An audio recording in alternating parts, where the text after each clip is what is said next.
Hello, my loves. Happy Wednesday. Welcome to this week's Wellness Off the Mat. How's everybody been? It's beautiful. This weather is just amazing. I was outside walking the dog yesterday and it's so nice. I gotta go for a run and get some sun in while we can. So that was gorgeous. I wore flip-flops yesterday, which was fantastic. I have pants with holes on them today, and I'm going to wear flip-flops again because it's beautiful. Nothing makes me happier than not having to wear shoes. So it's a good day over here at Omen Flow. I hope that you all are enjoying and having a beautiful day too. So let's see. What are we going to talk about this week? So this is a topic that we've definitely talked about before. So we've hit on this probably in most of the videos in one way or another, but we've never really taken a few minutes to really just talk about this. So what am I talking about? Progress over perfection. So yeah, I might even sound like a broken record right now. In fact, I scrolled back through all of the videos. This is number 22, by the way. I can't believe we've been doing this for 22 weeks this week. But I even scrolled back through just to make sure that I've never done this before, because I know we talk about it, but it's so important. And sometimes we just need to hear these things again and again and again and again and again, right? It's like during our yoga practice, there's only so many cues, right? There's only so many things our body is doing in a pose. So our teachers are telling us those same cues again and again and again and again and again. Every time you get into warrior two, you're gonna hear, arms at shoulder height, front foot facing forward. You're gonna hear these things over and over. But we need to hear them again and again and again and again and again, right? There are still cues and poses and little adjustments that every time the teacher gives them, I'm going to make that adjustment. I need that reminder that, oh yeah, fix that. Because my body just does something different naturally, right? And we all have those little things. So repetition is a good thing. So even though maybe I sound like a broken record, this is definitely something that we want to talk about. So progress over perfection. What does that mean? Life's a journey, right? It's like a learning experience. Maybe it's not that, maybe it's something else, but I don't really have a better answer than that one. And of all the answers that I've heard, that's the one that resonates with me the most. I love to learn. When I encounter something, you better believe that I'm probably gonna watch a documentary and spend a few hours on the internet doing some research and reading up on it, and maybe watching a few YouTube videos and learning about it. And that might just be like a random thing I encounter, not even something I want to do anything with, right? It's just how my brain works. So I look at this whole thing as just a learning experience. We're here to take these lessons and figure out what we can do with them. And they're just going to keep popping up again and again and again, right? If we've figured anything out so far in our experience, is that happens, right? We keep getting tossed these same lessons, these same challenges, these same problems again and again and again and again and again. And we can keep responding the same ways again and again and again and again and not learn. Or we can start to reflect and analyze and look at these situations and say, all right, what is this trying to teach me? What is this trying to show me? How can I use this experience next time? And that's hard, right? Everything we talk about is hard. None of this shit is easy. Life's not supposed to be easy, okay? Nothing worth having is easy. That's nothing new. None of these things are new things or crazy concepts. It's easy things, but they're really hard to implement. So yeah, it's really easy to set progress over perfection, right? But eventually we beat ourselves up constantly. We're our own worst critic, and we can be hard on ourselves. So again, that's why we have this constant reminder. So totally lost my train of thought, but we'll just get back. So how do we do this? Okay, right? So if it's hard, but it's easy, but it's hard, how do we do it? It's that just constant reminder, right? Every time we catch ourselves in that own worst critic, beating ourselves up, being hard on ourselves. We just have to remind ourselves progress over perfection. Oh, life's a journey, all about learning. That's where I was. See, it comes back eventually.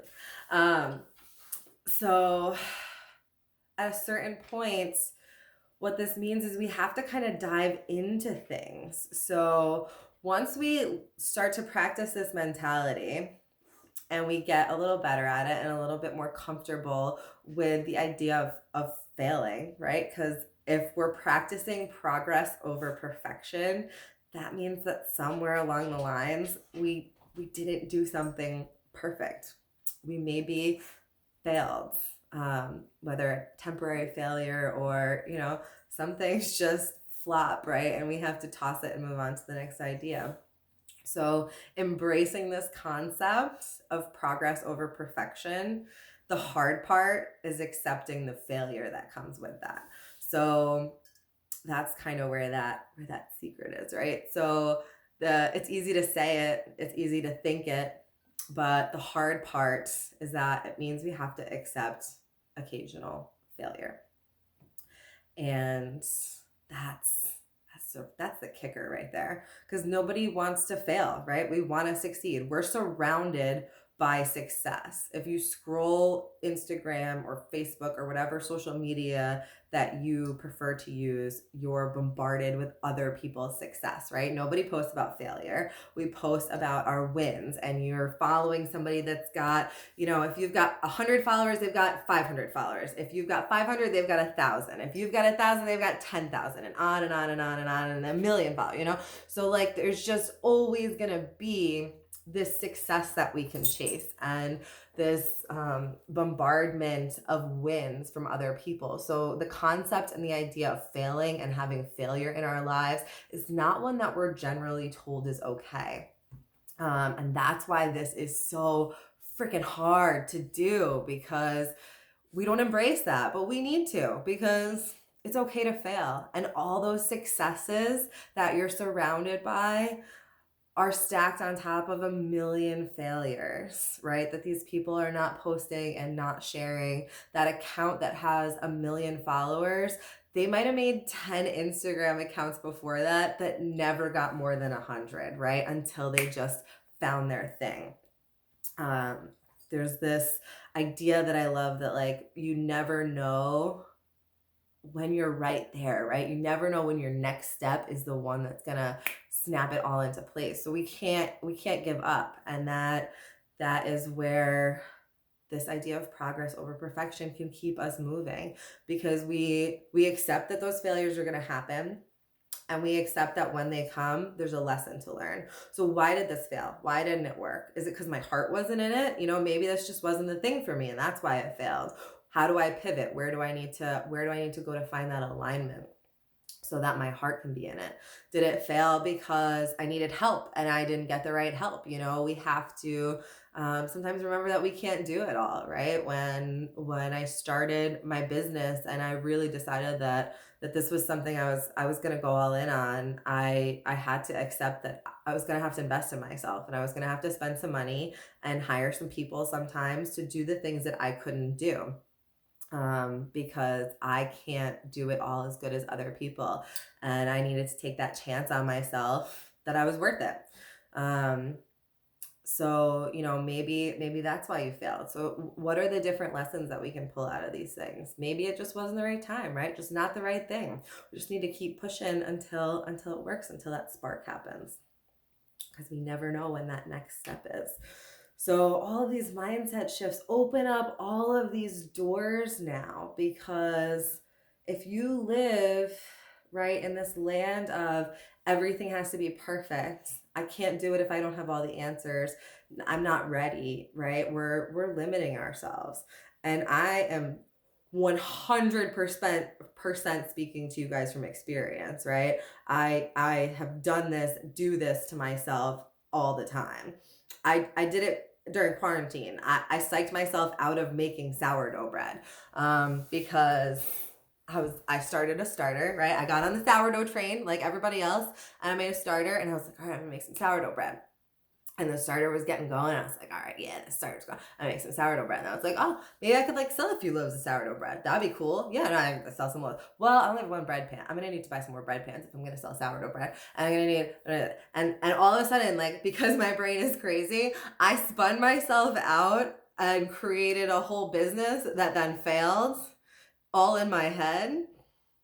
I never made a loaf of sourdough bread. I spent a month feeding a starter that took an entire bag of flour and then I threw the entire thing, I think including the jar that it was in because I was so over it, into the garbage because I completely like over perfected this. I couldn't do it, right? I created all these barriers and all these problems for myself and all these reasons why it couldn't be executed perfectly.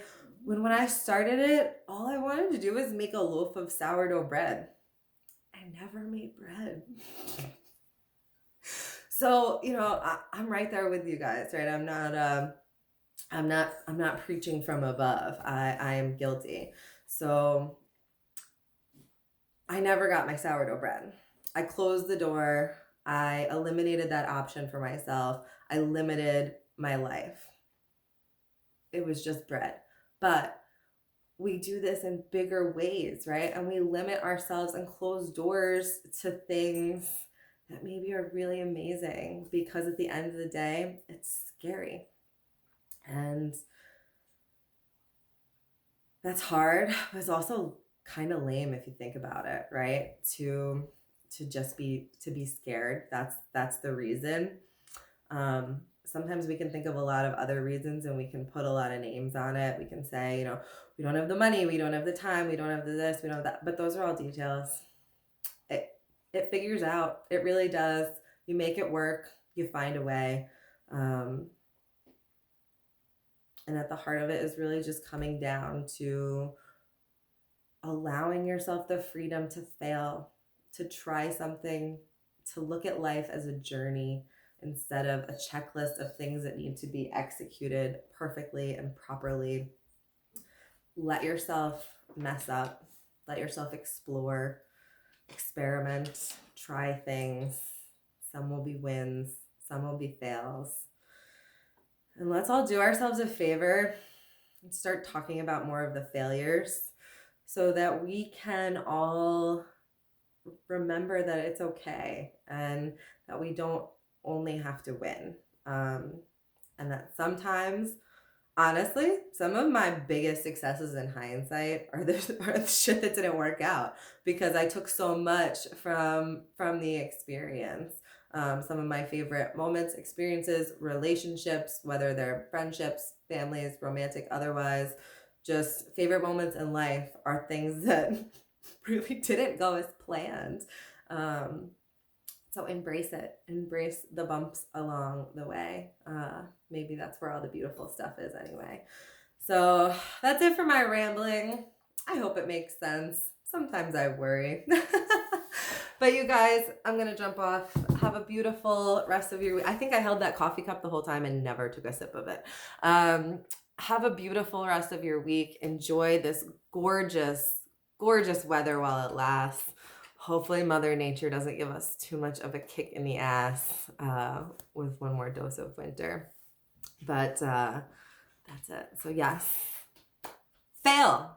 I give you all permission to go do something and suck at it. In fact, you should do something and suck at it. Paint a bad picture, sing a bad song, dance terribly all over your house. Just go do something you suck at and love the shit out of it. Mwah. I love you all. See you next week. Bye.